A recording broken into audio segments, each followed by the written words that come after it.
Usually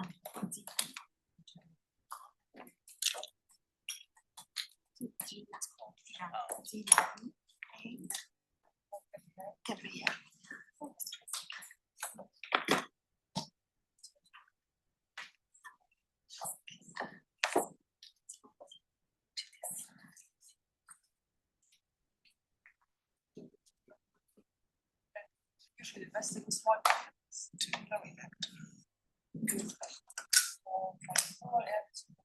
they had some Wi-Fi around. It's actually interesting. Idea. We do investments, but it's not business side. Let's get one picture of you and I looking at the camera. As a center.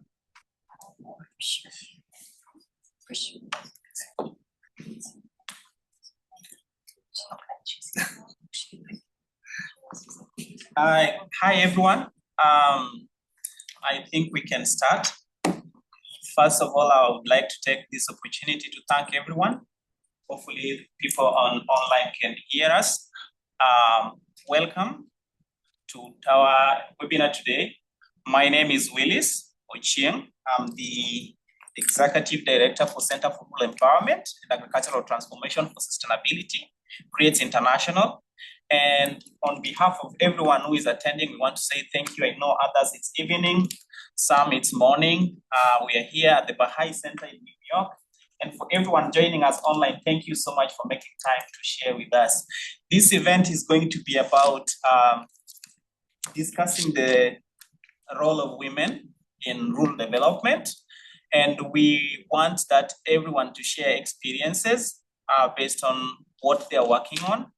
Essentially, it's a listening session to get to know what are you working on and how do we capitalize on what you're working on to move communities from merely surviving to thriving. And on behalf of the organizers, we have the Baha'i Center for International Development and our co-organizers, the Saving Wilderness World. Jim is here with me, and everyone who has attended, thank you so much. With that being said, this, like I said, the event is about understanding the role of women. Statistically, 43% of women agricultural labor is contributed by women. And if we dig deeper, according to International Energy Commission, women spend at least 5 hours per day collecting firewood and charcoal, whichever way that, and also for cooking, right? At the same time, women spend at least 2 hours every day collecting water for homestead use. So this leaves women with a lot of little time to engage in income generating activities, education, or any other kind of community leadership. Our event today is basically aimed at really drilling down to understand what are some of the models that are working and how can we amplify those models so that we are able to tackle the root causes of poverty and hunger and gender inequality, because we do understand that women are the bulk of development. And when women are empowered, communities are empowered entirely. With that being said, I have a panel that is going to help us unpack some of these issues that we are talking about. And at the end of this conversation, at the end of the panel, we want to open it up. This is more of a conversation. We really want to hear from the development workers, like people online, and as well as the people in the room. Please feel free to share your experiences, because we're about sharing. A lot of these conversations, usually we don't amplify the voices from the ground, but we want to hear from people from online as well as in the room. To help me, like I said, to help us unpack that conversation, I have Jim here. Jim is the director of Saving Wilderness World, and he's also a filmmaker, an author, and Jim will be sharing about his experiences working in the community development field. Online, we also have Ruani Bianaga, who is from Sri Lanka. She is a food system consultant. She works in the food systems development field. She's worked with a number of organizations, including UNDP, the Asian Development Bank, and USAID. She will be sharing her experiences, especially from Sri Lanka and Asia in general. We also have online Emmanuel Were, who is joining us from Uganda. Emmanuel works with the foundation that he will be sharing and talking more about. And lastly, we have Shemona, who is one of our co-organizers. The other person that I haven't seen there was from the World Bank, but I'm not seeing her online at the moment. But when she joins, then we will introduce her. So to start us off, Emmanuel, you've worked in the grassroots level for some time, and at the engagement that you've had in the community, you've experienced the challenges that communities deal with at first hand. What are some of the barriers that you have observed in these communities, especially as they relate to rural women? And how have these realities defined your work in general? So you can start us off, Emmanuel. Just unmute yourself, please. Thank you so much. I created some kind of presentation to assist me participate in this conversation. And the presentation itself might not respond to one question directly or another, but I believe it is going to actually cover most of the things or the issues that you're talking about. I will start by saying good morning, everyone. I know those of you who are in New York, it is morning, and for our case here, it is evening. So good evening to all those who are in West Africa. Dear panelists, my name is Emmanuel Were, and I serve as a program coordinator with Kimanyangiro Foundation, a Baha'i-inspired organization here in Uganda, and we are working alongside rural communities in Eastern Uganda, and I'm also a collaborator of the Baha'i International Community Office of Addis Ababa. I have to say that it is a privilege for me to participate in this space. And especially what I read is that we are celebrating the International Year of the Women as a Farmer, and we are here to share insights from our experiences, learning alongside women, alongside communities, as they strive day by day to contribute in any meaningful way possible to their own progress.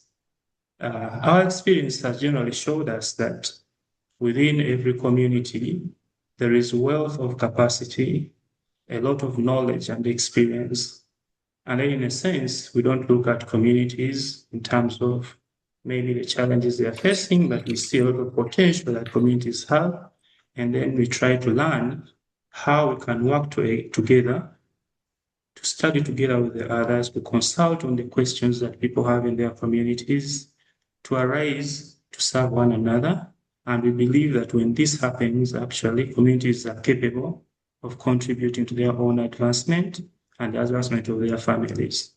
It is really very, very true that women are central to this process of capacity building itself and also contributing to the advancement of the world.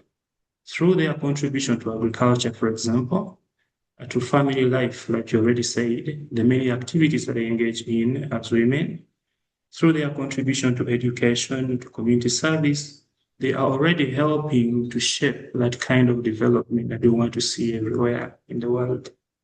And when they are doing that, again, they are striving day by day, and then receiving from that idea, that line of really trying to do something for their communities.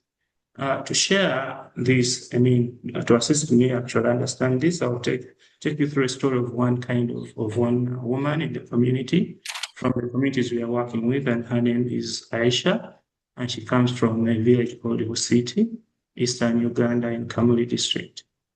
Aisha, just like many other rural women in this part of the world,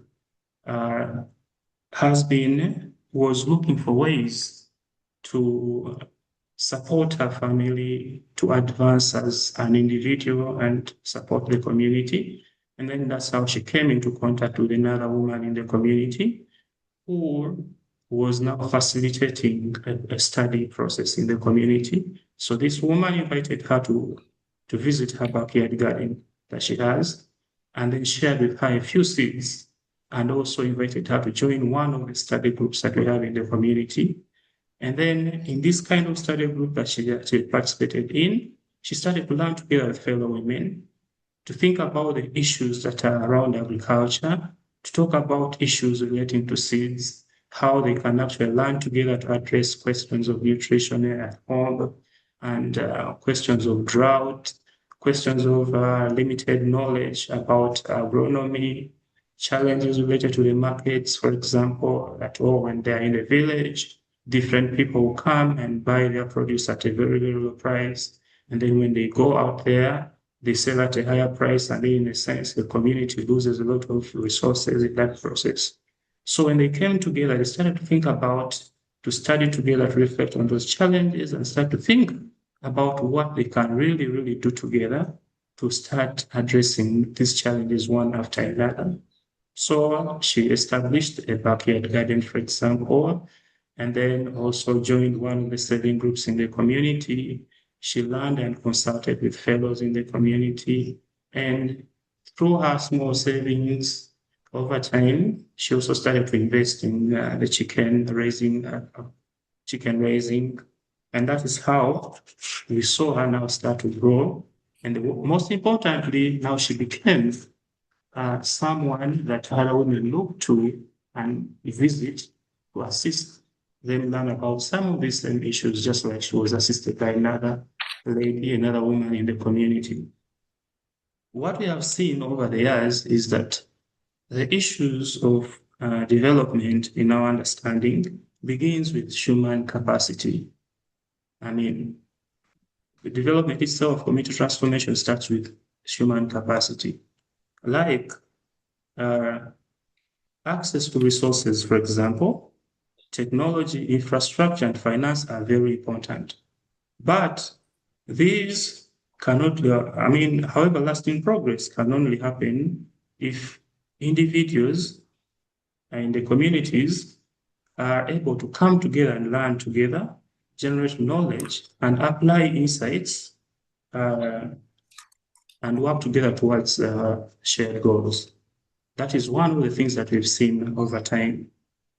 And then, therefore, in our approach, we focus, first of all, we do not come with predetermined solutions that this is what the community has to do, but rather we actually look at developing the capacity of individuals to read their own reality, to start understanding the challenges they are facing, and together seek for solutions to these challenges one after another. So the role of an organization like Imanyangeo that I belong, that I serve as program coordinator, is to raise capacity of communities. And this raising capacity of these communities is through an educational process, which educational process now focuses on assisting people to do the things I talked about earlier. And then we see that, for example, agriculture plays a key role in this process because it's one of the processes of life that everyone is engaged in. So we look at agriculture as a learning process, as a field of learning. And then we look at how when mothers in the community are engaging in agriculture, they're using that as an opportunity to learn how to become more fruitful, to become better every day, to support one another, to build institutions in the community that are supporting this kind of progress. And that is how the process advances. So that is the first thing we see. And then we see that local institutions play a very key role as well. I mean, we cannot sustain any kind of development in the community if institutions too are not supported to grow in capacity to assist accompany the many, many activities or learning processes that are happening in the community. And we already know generally that when we learn together, and agriculture, for example, is a process that is allowing us to learn together. And when we learn to serve others, then agriculture takes on a different role in the community. It's no longer just about producing food, for example, but it's now intertwined within everything in the community as a process of life. We start to see that you're not going to think about agriculture alone, for example, but you're going to think about many, many other processes in life that are related to agriculture.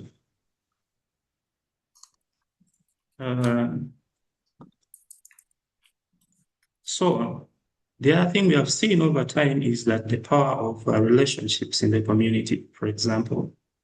What we see from the story of Aisha that I shared earlier is that Aisha had a strong relationship with the neighbor who invited her to go and participate, visit the garden and see what she's already doing. And in the communities, for example, we also see that when these bonds of relationships are strong, neighbors are able to assist one another, and they learn to assist one another in the agricultural activities. Like in the photo that we see, this is a team of women who are learning together.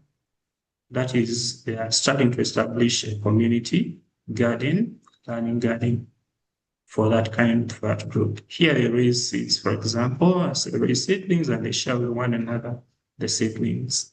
Then in some of the photos you saw them like working on the garden, harvesting, learning about manure, how they can make compost together and and then use it in the different gardens. So we see the role that relationships play in this. And these relationships of trust, generosity, and mutual support create an environment where learning can actually flourish. Because you're talking about neighbors meeting, talking about issues they are facing. If it is an issue in child nutrition, for example, and maybe a neighbor does not have seeds, he has challenges with maybe harvesting one kind of crop, then they learn to work together and assist each other in that process. And then there are these spaces that they come and meet and consult. So you see that the role of that we have is actually to create conditions in which capacity that is already present in the communities can flourish and to assist. And then that people can learn together, they can consult, and they can serve one another. So basically, we can say that is some of the approaches, that sums up the approach that we take in this. So one key thing is that while challenges are there, we can treat them as challenges in one way or another, but there are always opportunities that present themselves to learn about how to address those challenges. And this strong belief in the capacity that is present in the community to actually learn and address these challenges then makes it possible for all those who are in the development field, for example, to focus more on seeing how this capacity actually is helped to come out. That is what I can talk about for now. Thank you so much, Emmanuel. Again, our responsibility for having this conversation is not to provide a laundry list of challenges in our communities, but rather to look at what are the solutions that are currently in these communities that can be amplified. And so I love that he has mentioned a couple of things that we'll also dive deeper into. And we also want to make sure that we are opening up the space for more people to share. But thank you so much, Emmanuel. And I think that would be a good segue for Rwani to jump in. Rwani, so you've worked in rural communities for over 10 years with different stakeholders. And what are some of the models of development that you see to be most impactful and cost-effective towards supporting rural women? Thank you, Willis. Thank you very much. And thank you for having me here. It's a pleasure to join you all from Sri Lanka. And before I speak specifically about women, I'm going to give you a little context of agriculture in Sri Lanka. So agriculture is not the largest contributor to Sri Lanka's economy, but it remains incredibly important to our rural communities, our livelihoods, and of course, our food security. In the first quarter of 2026, agriculture accounted for around 7.3% of Sri Lanka's GDP, and nearly 24% of employed people worked in the agriculture sector. And while Sri Lanka's economy has increasingly shifted towards manufacturing and the service sectors, agriculture still remains a major pillar in our rural economy. And this is where I think we need to look beyond the figures of GDP and understand what agriculture and what agriculture plays in our community. So, because when we talk about agriculture, especially in Sri Lanka, we are talking about livelihood. We are talking about smallholder farmers. We are talking about families whose income depend on one harvest and one season and one unexpected climate event. So through the projects I have worked in, I've had the opportunity to work closely in the sector, but particularly looking at agricultural finance and agricultural value chain. So the examples that I'm going to speak of are going to be from the agricultural finance and the agricultural value chain development lenses. And as we all know, extending credit to agricultural sector is often considered relatively risky by the financial sector. And when you look at the realities of farming, we all understand why that is. Because farmers itself have irregular income. They are exposed to climate-related risks, and mitigating these climate-related risks are limited. And many of the smallholder farmers and women farmers may not have the collateral or established the relationships needed with the bank for the traditional lending mechanism. So, and this is where the challenge becomes even greater for women in the rural areas. So, in many cases, the most valuable asset for any farmer is the land that they farm in. And when you look at the women in the rural areas or women farmers in general, we have come to realize that a lot of them own that land or hold the title in their own name. So that means that even if the woman has been farming for years and knows exactly everything that you need to know about the land, knows the crops, and has the experience to understand what needs to go into farming on that land, but they still don't have access to formal finance because she doesn't own an asset that is recognized as collateral by the finance system. And I think here is where we need to ask the deeper questions as to, is our financial systems actually designed around the realities of women farmers, or are these systems just existing alongside them? So this is where I'd like to go into a model that I had the opportunity to work in Sri Lanka, where we looked at this challenge with a very simple idea. Instead of the bank looking at a farmer in isolation, this particular project looked at it as an entire value chain around the farm. So who they are selling to was considered, are they reliable buyers was considered, what does the farmer actually need to invest in order to increase the production was considered. The model brought the farmer, the buyer, the financial institutes together. The farmer already has a relationship with the buyers and understood their production and selling patterns, which gave the bank a much clearer picture of the farmer's business and ability to repay. And the idea was to design finances and financial products around this existing relationship, taking this existing relationship almost as collateral, so that the farmers are not borrowing in isolation. But this was a part of a stronger system that had better access to the market, better access to knowledge, as well as better access to finances. So this model didn't specifically look at, like when we were building this model, this was not specifically looked at as women farmers only. But when we did take it to the rural communities, it really worked very well with the women farmers because it addressed a lot of the barriers that women farmers cannot necessarily solve by just having, access to the financial tools.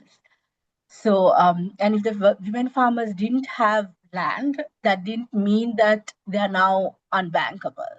It meant that we need to come up with a system that just works alongside them and with them.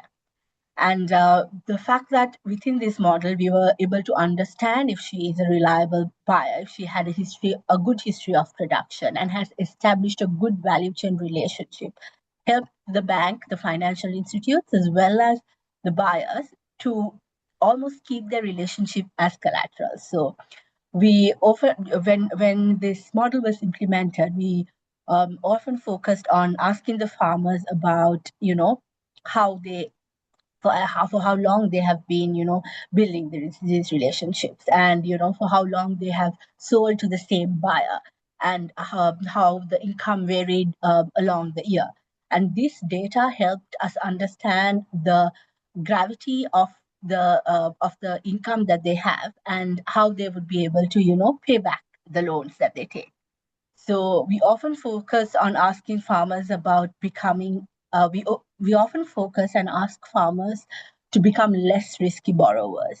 But I think we also need to understand how we can build financial systems that are better able to share and manage the risk.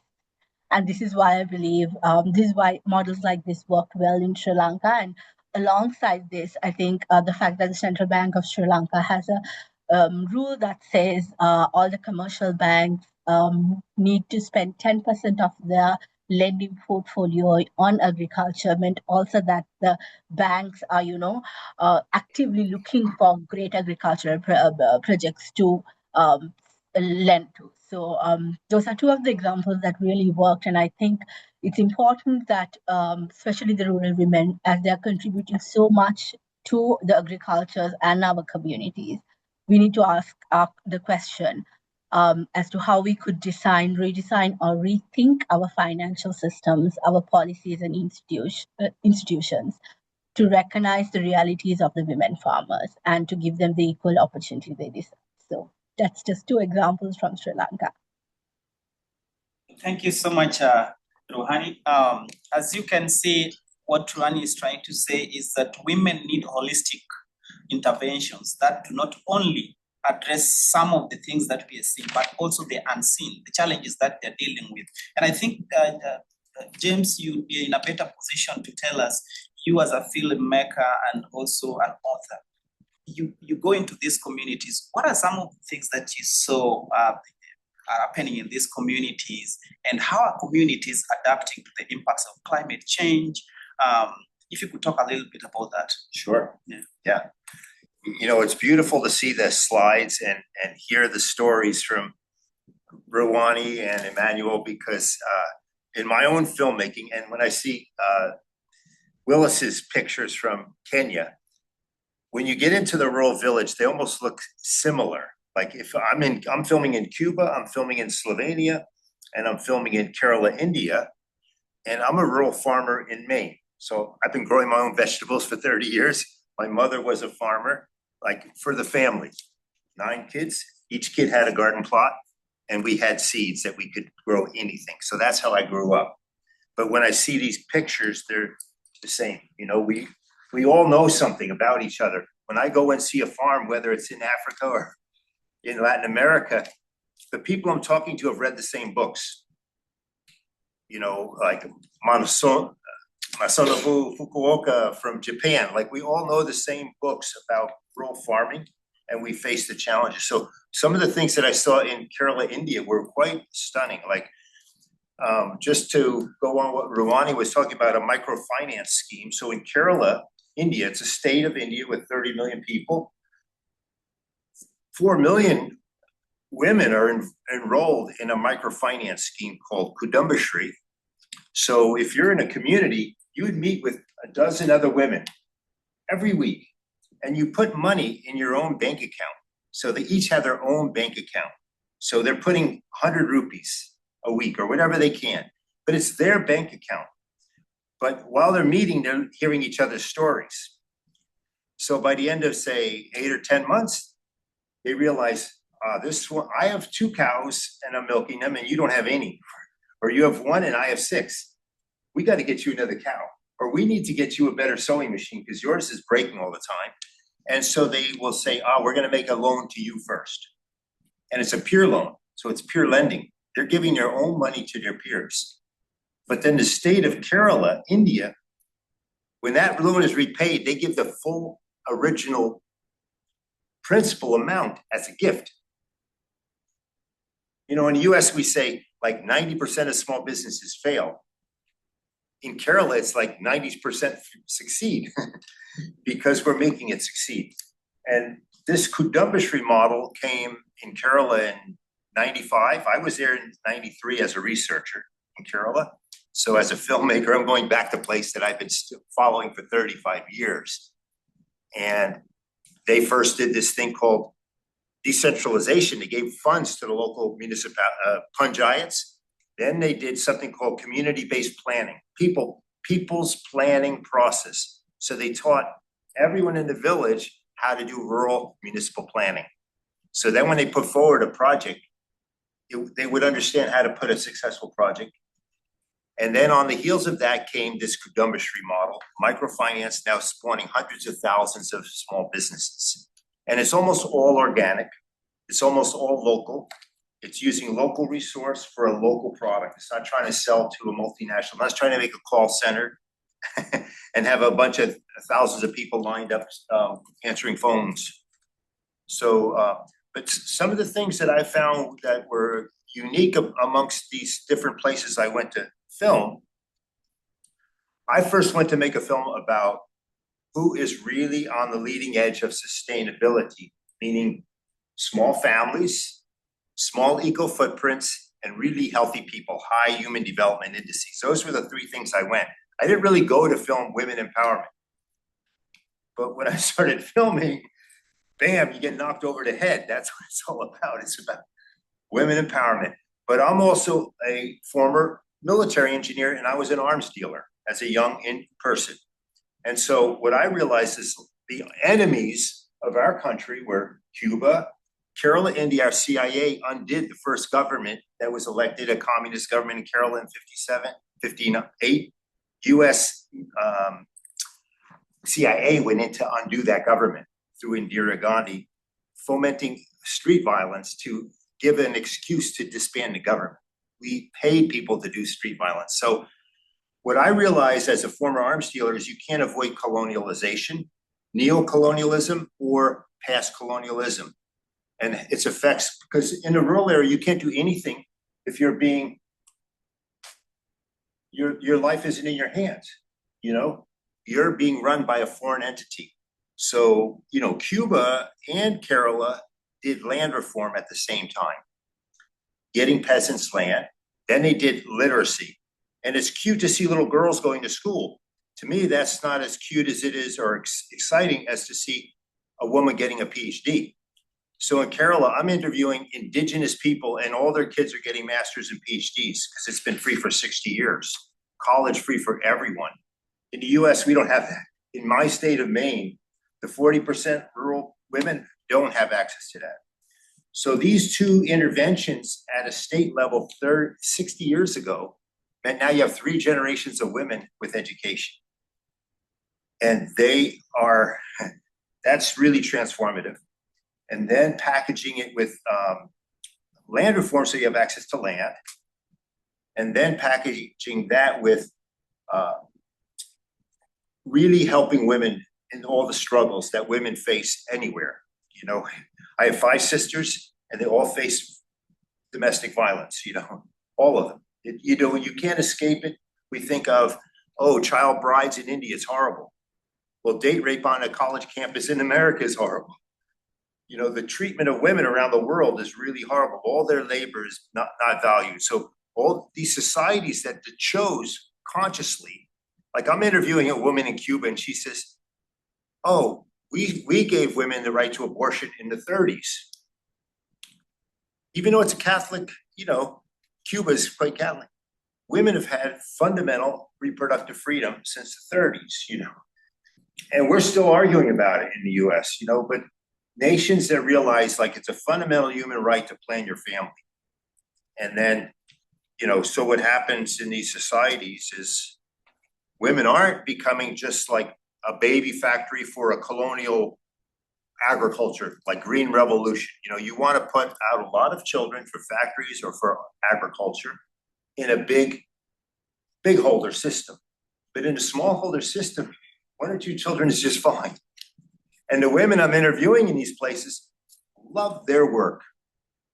You know, she says, I feel connected to nature from the moment I wake up till I go to bed. This is a quote in my film, Saving Walden's World, from a woman farmer in India.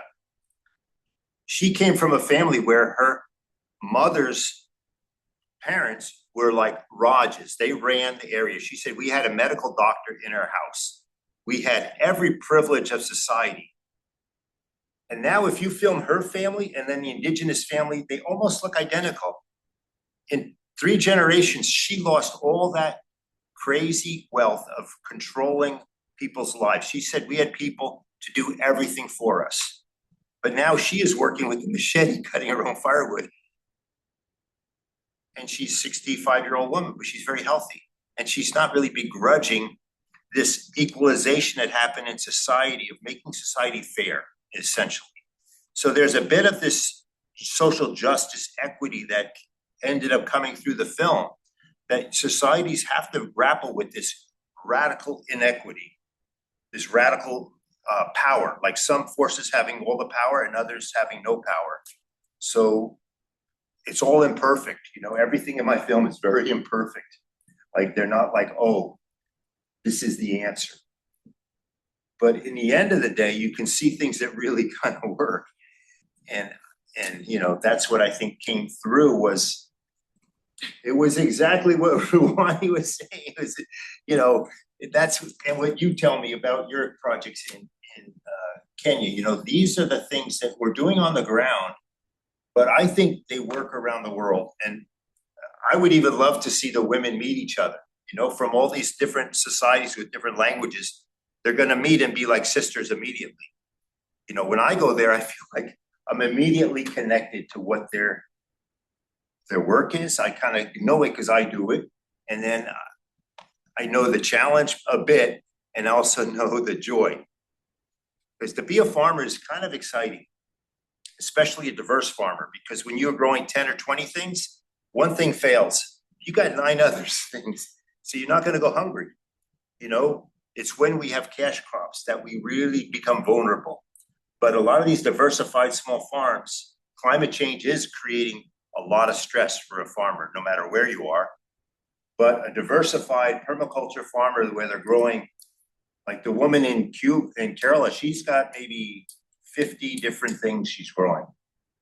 You know, turmeric, ginger, pepper, like maybe 20 fruits, 5 tubers, rice, you know, many things. If one thing tanks, she has a lot of things to, the resilience is stronger when we do this polycultures, agroecology, permaculture, whatever you call it, this more diversified farming systems. And women are just really like, I think, natural at that kind of complexity. Like they have the mind. My mom had that mind. Like, how do you have 9 kids? My mom had 9 kids, and all 9 kids had their own garden plot. And we could plant any seeds we wanted. We just tell her, and she'd say, oh, here's the seeds. But that kind of mom can handle so much. She's got like paying attention to, and then she's running her own business. And she's, you know, that mind is a mind that can manage this complexity of agriculture, small scale. Thank you so much, Jim. What Jim said basically is boiling down to when we come together and support women at the grassroots level, we build these relationships and we build these models that can help women help themselves, because essentially what we need to do is to support women to better support themselves. And how do we do that? Through village savings and loaning associations that Jim was talking about.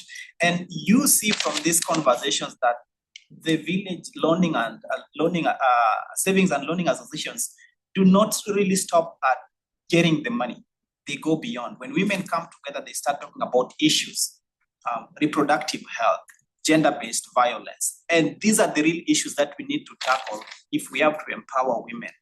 Until we listen to women from the ground and really know where is the shoe pinching, then we cannot support them. But that means that we have to know what is the challenge. And it goes back to finances, the cultural issues that they're dealing with. And so I want to bring in Joyce Cheruto from World Bank. And Joyce, if you can unmute yourself and talk about, from the World Bank perspectives, you work with on the rural development issues. What are some of the financing models that you see are working out for communities? Yeah, Joyce.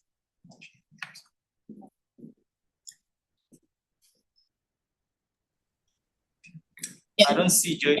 Yeah. Okay. Thank you so much. I was unable to unmute myself before. Yes, as Willis has said, my name is Joyce, working with the World Bank on social policy department. And just to acknowledge, my colleague is also here, Tanya, who is also in the social policy unit. So yes, Willis, I see the field is changing significantly, especially in terms of rural development and gender equality. And unlike before, when we started with the kind of gender approach, just being in the periphery rather than being centrally placed in the development design. So we see that over the last two decades, we've seen transformative power of centering rural women needs in countries, especially like India, Bangladesh, and Nigeria. And maybe my colleagues have shared that already. But the script today is very different. It's about giving women the voice, empowering them in spaces they have not traditionally held power, and also having them do more than participate, but influence development outcomes. Before, we would have women participate but don't make decisions. So the field is now actually increasingly focused on whether that participation translates into decision-making power, economic benefits, and also reduced exposure to things like GBV, which are more meaningful in transformation. So that is how I see the field changing now. And I'm going to share an example of our financing mechanism that has really impacted the rural communities and especially women. And I believe probably some of you have heard about this program. This is the Financing Locally Led Climate Action Program, which was launched in 2021. It's a US $294 million, funded from the bank with 180 million and the government 80 million. And also from other donors, we have 1.4 million from Denmark, Sweden, and Netherlands. And there's also parallel but aligned funding from KfW, which is targeting 16 counties in the Western region, amounting to $32 million. And this is basically focusing on agroecological zones. So the development objective for this program, I'll quickly run through that, is to deliver locally climate resilient actions and strengthen county and national government's capacity to manage climate risks. So it's among the first programs globally to operationalize social principles of devolved climate finance and participatory climate risk assessment at national level. It covers all the 47 counties who are the delivery units, and each of the counties is required to undertake a participatory climate risk assessment, which I think is the most important part of this program, because this is where we involve everyone. This is women, the youth, in the rural, actually at the sub-ward level, the people living with disability, and they are able to come out and front their investments, what they want to invest in, without being influenced by the leaders or that. So it's a two-tier architecture where the first one is counties receive county climate institutional support of about $100,000 per cycle. And this is just to build foundations. For example, one of the conditions was they have to create county climate change units, county climate focal points, and all the fiduciary systems. And then the second one, which is very important, is the county climate resilient investments. This is where now the investments come in. And this is where now the local communities and the women come up with their investment proposals. And the grants are about 1.25 million per cycle, and it's unlocked by performance metrics, including citizen engagement and climate risk assessment quality. So generally, in terms of gender equality, FLOCA integrates, the gender integration is embedded in all the results in FLOCA, and it tracks gender explicitly. For example, participating counties must ensure that at least 50% of community members consulted in the PCRA process, the process that I said is very important, are from marginalized and vulnerable groups. And this includes women, with a target of 100. We are targeting 100% by the end of the program. And community satisfaction with the participatory process is tracked to understand if the women are happy, if people are happy that they are being part of the process. So bringing a gender lens to the climate resilience, FLOCA designs explicitly aims to bring gender lens to climate resilience and develop gender smart solutions to climate change. So basically that is it. And what happens is it reflects the recognition that climate adaptation in rural Kenya is fundamental. And women are the primary managers. We know that in rural settings, women are in charge of getting water, looking for food, and issues like domestic energy. And they are the most affected by the climate shocks and most essential to adaptive solutions. That's why it's very important to involve them. So this model has attracted significant interest with now similar programs now in Tanzania, in Bangladesh, and we are seeing other countries like Rwanda. I think they are also interested in also adapting to this model.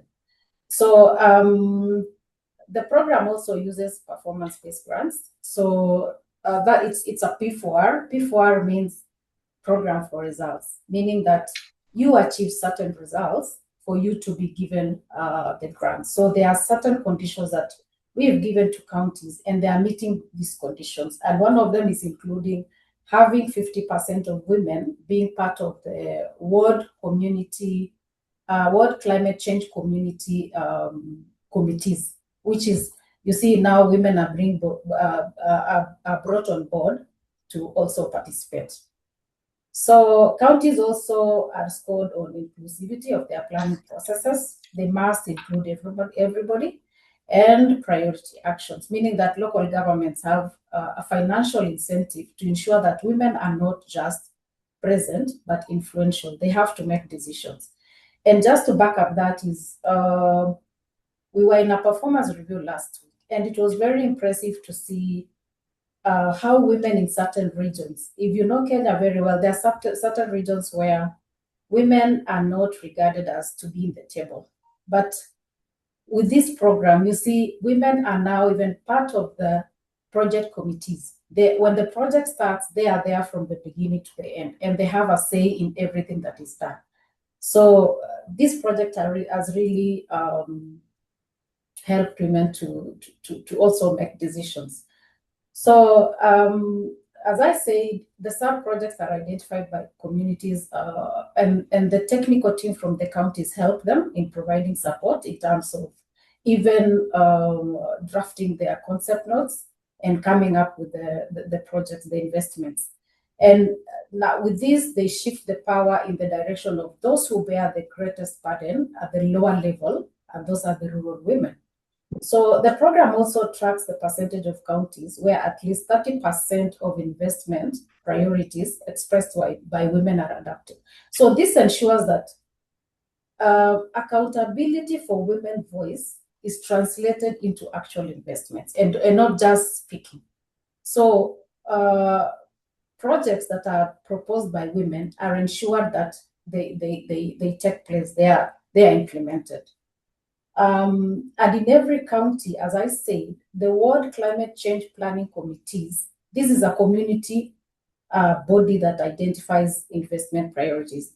They are required to have at least 50% membership from the marginalized groups, vulnerable, including women. And as of beginning of 2026, all the counties, 100%, had met this requirement. Our target initially was 80%, but we have met that target and surpassed to 100%, meaning that this is really working. So I'll quickly mention the climate investment portfolio very quickly.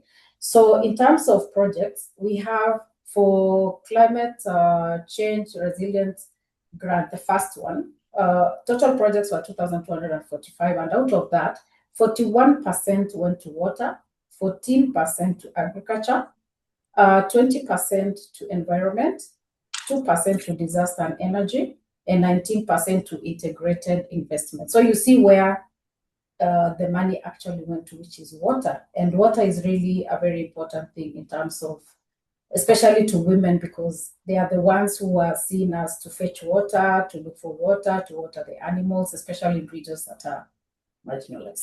So in terms of results, which is speaking to themselves, is about 1.37 people have gained enhanced resilience to climate risk. These are doubled. Our target was 700,000, of which out of this 1.37, 784,000 are women. Now, it's exceeding again the target of 455,000 by 72%. So you see, women are really benefiting from this program.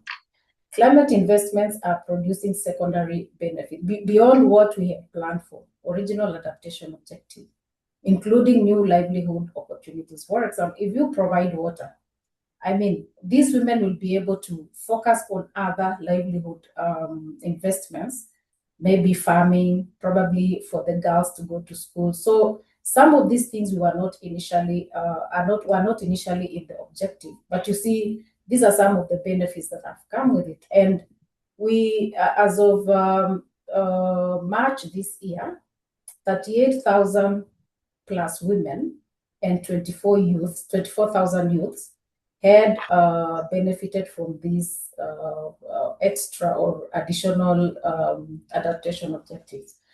Additionally, 82% female satisfaction with the program participatory process was reported, meaning that women are happy. They've been counted. They report feeling heard and served and not just being left out.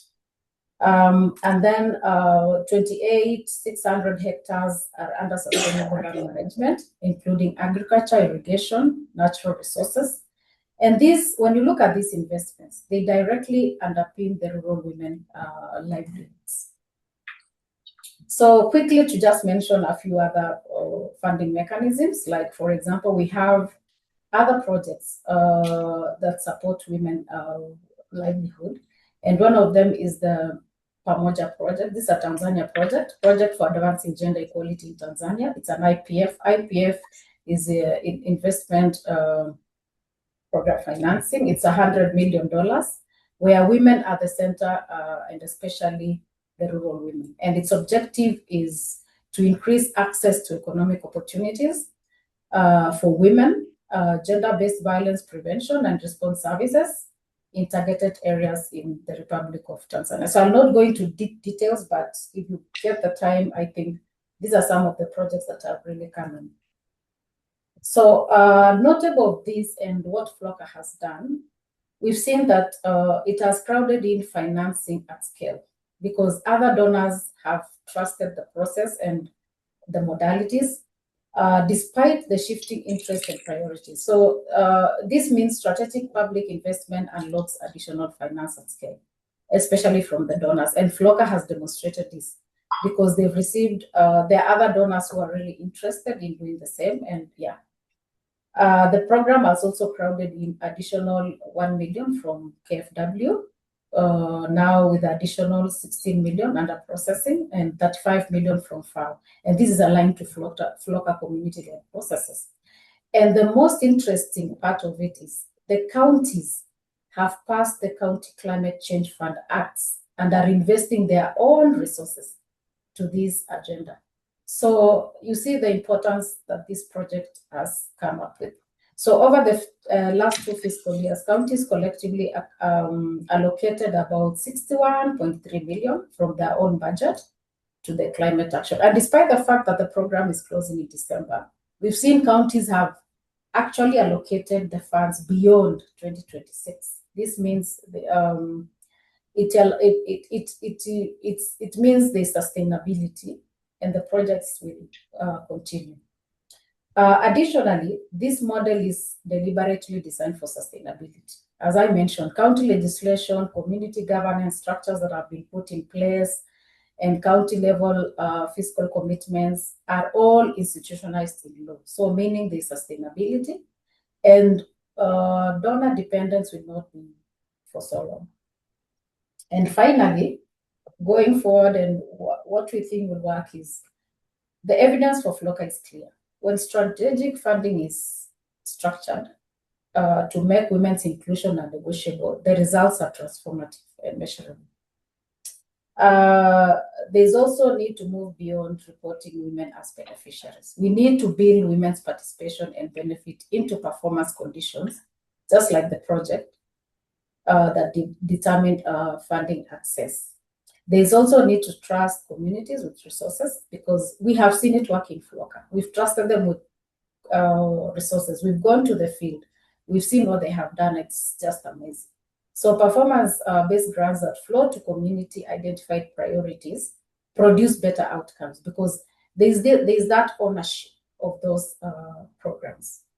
Rural women are also not a problem to be solved. I think we need to change the narrative. We need to change the perspective. They are the solution. And when given the voice, the resources and the institutional structures to lead. And finally, there's need for strategic public investment that will unlock additional financing to scale. So that is my take today. And thank you so much. Over to you, Willis. Thank you so much, Joyce. As we've heard from Joyce, there are all these different mechanisms, funding mechanisms. But like I promised, that will open up the floor so that we also hear from other development actors. What do you see as we move into the future? We know that funding is being cut. There's a lot of reshifting and recalibration of development approaches. What does the future look like for women? And how do we prepare for that future? I open the floor. Anyone who wants to chime in, please. If anyone is online wants to go first, you have the floor. Or if anyone in the room, just carry up your hand and you go first. Yes, Gabrielle. So, yeah, hello together. I'm Gabrielle from Germany. Our NGO is called Red Salt Foundation. What we do is we invest actually in small companies, and that also includes, for example, agricultural companies led by women. So I think there are more organizations like we. I think this is an opportunity to women to really get a kind of investor to support them. And I think what's needed for the women is that they need a kind of knowledge about business, because it's okay, they know what to do on ground, but to get an investor on board, you need also to be able, for example, to know your numbers. You need to know a bit of a financial, get some financial education so that you can talk about numbers. And I think that might be helpful to get some maybe programs to do more education on the business part. So because there are investors available, but you need to know how to talk to them, and then also how to grow. Thank you so much, Gabrielle. Anyone else who wants to? Okay. Please introduce yourself. Tell us your name and your organization. Just share some projects, initiatives, groups that I'm either aware of or involved in at multiple levels. Maybe I'll just touch on 3 of them. I'm Grace Kistner. I'm a nurse. And there's 30 million of us in the world, and the majority are female. So it's very connected. And one thing that I'm not involved in, but I'm aware of, that's also related to the World Bank and financing, is an organization called KIBA, K-I-B-A, which has been very involved with peer-to-peer lending and microfinance, which is also blockchain backed. So when we're talking about water and climate change and displacement from that, that can also be another way to really empower economic value for people who are moving around for agriculture, even climate refugees. 2 organizations that I either lead or am involved with is SONCIEL, which is the Society of Nurse Scientists, Innovators, Entrepreneurs, and Leaders. And to your point, needing to have some economic finance education. One of the things that we do, we're nurse-led and nurse-driven, but multidisciplinary. We provide a lot of innovation, entrepreneurship, and business development opportunities. And that's how that relates to the United Nations is that we have a UN immersion program for nurses. So we connect climate and health, water, and all the SDGs with some kind of business acumen training, but also diplomatic training to understand how this is connected around the world and how we as one of the largest global constituent professions in many communities and definitely on the front lines can kind of help contribute to at least the education about how this is connected and in low and middle income countries or low resource areas, how we can support people from a health perspective for when it comes to water, especially. And then also I'm part of the Alliance of Nurses for Healthy Environments, which is another global organization that definitely focuses on free and open access education for climate and health resistance and resilience training and disaster preparation. And we have a global university consortium that provides training that is specific to local contexts all around the world for this. So not so much directly involved with water or agriculture, but definitely focused on climate health, environmental health, and education and supporting of women across the world. And I think that's a good thing that we are talking about because as a grassroots organization engaged with the local communities, we are seeing that climate change is really pushing communities to the edge. And there's this intersection of health and food insecurity and community development in general. So as climate change keeps pushing these communities to the edge, issues of mental health becomes more pronounced. But then how do we prepare communities to deal with them? So bringing in your contribution as well as Gabriel's contribution, how do we make sure that these communities are better prepared and to build their resilience to impacts of climate change? I don't know if anyone in the room still wants to contribute. We still have time for more contributions. Anyone online, we don't want to lock you. Please just unmute yourself, introduce yourself, and go for it. Anyone in the room? Oh, yeah, you came first. So I'm Linda Almar. I'm a researcher and faculty at Yale University. So I'm new in the sustainable development world, and exploring areas for research to make some contribution to reach the 2030 agenda. So I'm exploring here, and this is my first time in this venue. So hearing Gabrielle and Grace, those beautiful examples that are amazing. And from my perspective as an academic, and I'm interested maybe more about education, SDG 4, and seeing that we are talking about education, I'm seeing a door here, maybe for collaboration or something. Like, I have a question about this. So you have asked, Gabrielle has mentioned a challenge that women are not yet that empowered in terms of business to be on board, and Grace are having this solution. I'm wondering right now, how are the world dealing with the women when they are not empowered educationally to be good farmers or effective farmers? How are you doing this? Like, how are women doing the work when they are not yet still to the stage of being really empowered? Is there some I don't know, like, I'm seeing a gap, but I'm really appreciate you doing the work, even this gap is, I think it's a huge. So I'm just wondering, how are you doing the work? Yeah, from my side, so women know how to do their agriculture, so they're actually doing that. I think it's more if you want to get more funding. So I think then that's when it starts to be about financials and numbers, and or to become bigger. So I think that's kind of the step. They know their business, they know what they're doing. I think it's more that if you if you want to get, you can get grants maybe, so they are available. But if you want to really kind of grow a business in agriculture, which is possible, and then you can provide jobs on ground for more women.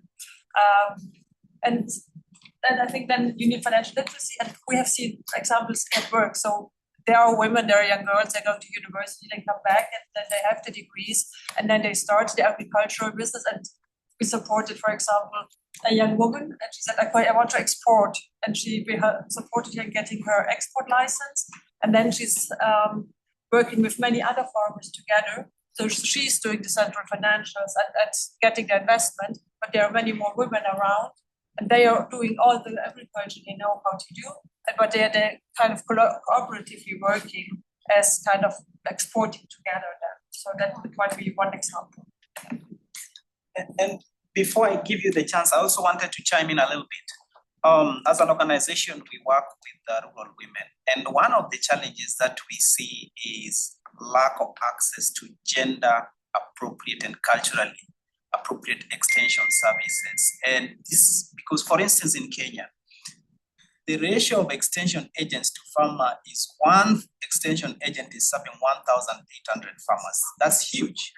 The recommended ratio should be one extension agent should be serving 400 farmers. That's what the Food and Agriculture Organization of the United Nations recommend. So what does that mean? It means that women are left out in terms of accessing culturally appropriate and gender-specific extension services. Because yes, Willis, I come from the village. I understand, but I don't know the nuances that my mother might be dealing with. And so that's why if we bring someone like Gabrielle, or someone who understands the nuances, those cultural nuances, it can help women to better come out and get this knowledge. Because one thing we also have to do is we know that climate change is real. Okay, it's impacting communities. So how do we better build education that you're talking about, so that communities are better adapted to the impacts of climate change? Education is required, but we also need to build up, prop up the capacity of women to deal with these situations at their own capacity. Yeah, that's one thing I wanted to mention, but there's still a gap in terms of access to gender appropriate extension services. So you wanted to contribute? Oh, yes, I had a question for Ronnie. Okay. In Sri Lanka, there's a supermarket chain named Cargill's. Yes. And Cargill's actually has its own model for interacting with smallholder farmers. And from the research I had when I was in Sri Lanka, I was extremely impressed with what they were doing. But you as an external person, I would like to know what you think of the Cargill's model in terms of dealing with smallholder farmers and eliminating middlemen. Yeah.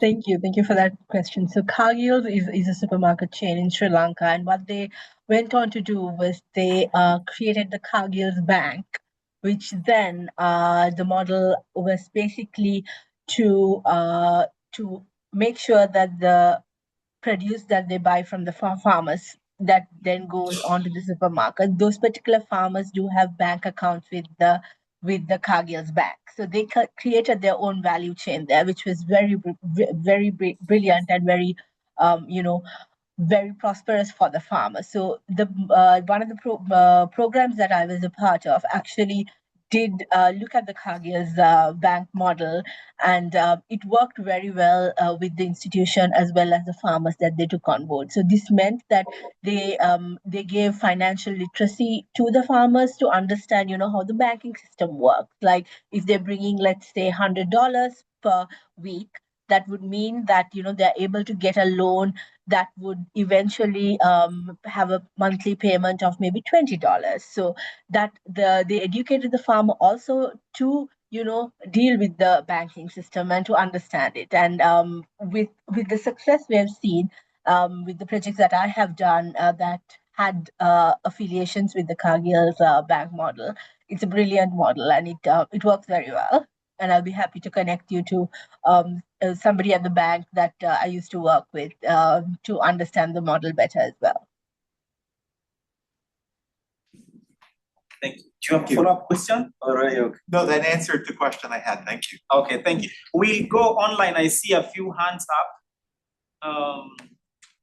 Yes, let's take Getana.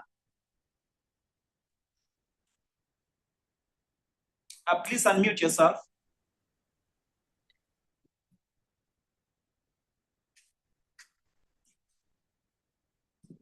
Can you hear me?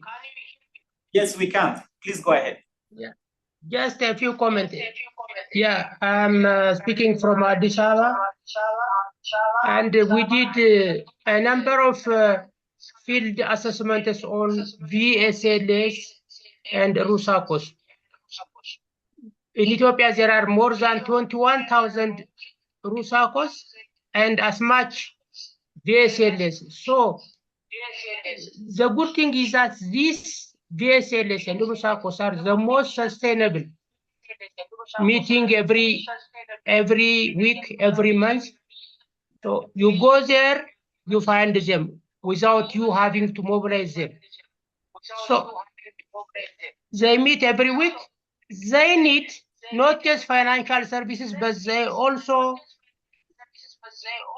want someone to link them with agricultural extension, as you just emphasized it, information on child nutrition, health issues, environment, and other important information sources.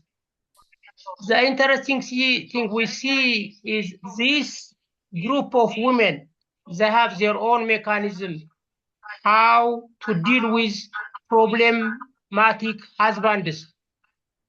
When women have access to finance, they most of the time face challenges with their husband. So what they do is they have a committee who follow up that woman to her household and counsel the husband how they can manage their financial issues.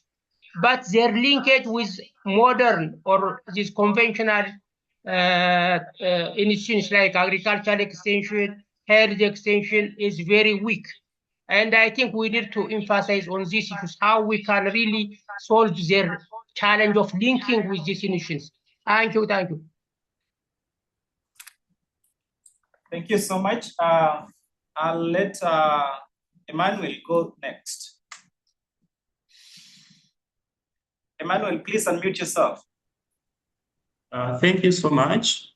Earlier we talked about a process of community learning and accompaniment as one of the approaches that is really assisting to raise capacity of communities. At Kimanyangio Foundation, we have this educational process that brings together youth in the community mainly, farmers and all the other actors, and they meet regularly, they study together, they think about the many issues they're facing, and they think about the day-to-day solutions that can come out of this. In the photos that I shared with that group of youth, there were around 7 of them studying together. And part of what they study, some materials focus on this question of agriculture. And as they are studying these, they are conversing with the many groups of women that we saw who are doing all those activities. So those actually fill the gap of the extension workers in the communities where we are. We are meeting with them regularly, exploring questions on agronomy, questions around marketing, specific questions around how they're going to grow crops in a way that is climate resilient, for example. Like, okay, how are we going to select seeds, for example, those that are going to be drought resistant? How are we going to use the practices that will maintain moisture in the soil so that our crops do not dry up? How do we grow, crops in association such that if one maybe does not do well, another one is doing well? And they're again connected to many financial institutions, local financial institutions in the community, like the former speaker talked about. We have village savings and loan associations, and most of these mothers belong to these. Like when they harvest from their backyard gardens, for example, they are coming to this place where they are saving every month, every week for some. And then some of them are using this as their loans to hire more pieces of land. Some can even buy those maybe who have significant resources and are closer to water sources or swamps. Near swamps, they can use that to buy some kind of irrigation schemes, and then they continue to grow their crops throughout the year. So like this idea of having a process in place where the community can constantly come together, they meet, they learn, they look for solutions. There are challenges, obviously supported with many institutions that could be there in the community. Like Kimanyangeo Foundation for Science, we consider ourselves to be a learning institution that again has many of these groups in the different villages, like creating spaces to invite these women and their facilitators in the communities to reflect on how they're learning about different processes that are happening in their community. And then through that, we document the learning experience and make sure it is available to everyone elsewhere. And through that, we also find ways of communicating with the local institutions, like government institutions, to see how such individuals who are participating in such educational processes are able to still access resources or support from government. And we see, like in Uganda, we have what we call the 1 acre model. I mean, it is called there is a 4 acre model. You can research about it and see. And then we have this fund that comes that is called the parish development model, that where funds are given to different farmers in the communities to see what they can do with it, especially in developmental activities in agriculture and so on. And then we have seen that those who are participating in such educational activities and are receiving such kind of knowledge together with the rest actually work very well in such programs of government as well. So one of the friends talked about wanting to do some kind of study or research in some of the educational processes that we have in the communities. Maybe she can visit Uganda, do some research about what Kimanyangeo is doing in this area, and then come and do some kind of study here and see how it is interesting in the development field. Thank you so much, Emmanuel. Sorry, I have to interrupt you. We are running out of time. Very interesting conversation that we are having here, but we are out of time, as you can see. And I want to give Shemona the last opportunity to wrap it up as one of our partners, and then we'll just let we call it a day. So Shemona, you have the floor. Thanks so much, Willis. You can put the questions in the chat box. We'll try as much as possible to respond. Thanks so much, Willis, and thanks also to the panelists. And I know that we're running out of time, so I'll try to be short. My name is Shimona. I'm from the Baha'i International Community's Addis Ababa office, and I'm the convener and representative of the office. And from our observations from Baha'i communities across the world, we're seeing how resilience is forged through collective action. And that collective action is being nurtured by an educational program. And Emmanuel had tried to highlight some of the elements. And we're seeing how when education is both moral and scientific in nature, it can help to raise capacity for critical thinking around sustainable farming, balanced farming practices, ecological responsibility, and ethical leadership. But at the same time, also fostering constructive attitudes towards the environment and also between women and men. And something that maybe was not mentioned, or if it was, I maybe did not hear it, is also the role of local and traditional knowledge. That's also part of this educational process, and maybe also needs to be considered as part of this long-term process of raising capacity in communities. And I think education was really a common thread in this discussion today. And hopefully, as we have a more an expanded conception of education, so that when, educational programs have concluded, these capacities to read society, to collectively work together, all the different capacities that education tries to cultivate, still continue to be fostered long after periods of study conclude.